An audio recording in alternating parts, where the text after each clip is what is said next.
Hi everybody, in this video I want to go over how to do the good till canceled buy to close order. Been hearing a few members having trouble setting that up, so I'm going to show you how to do it on the Thinkorswim browser.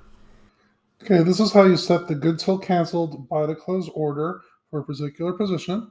You first want to click on the monitor tab. They'll show all of your current positions. Pick the position that you already have a sold option on. You're going to right click, create closing order, and then you're going to buy that particular option.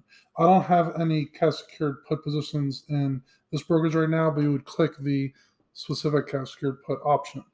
Then in this case, you're going to see the different parameters for buying the option. In this case, you're going to want to put the price of the recommended premium that is about 50% lower than what the initial premium was. Under order, keep it as a limit order. And then instead of day order here, you're going to click it and click good till canceled. What that means is the order will try to go through that day. If it doesn't, it'll go to another day, until the option ends up being closed. After that, you're going to click confirm and send. And then it should say working order. That means it's trying to actually make that order. One of the positions I made was a credit spread on XOXL this way.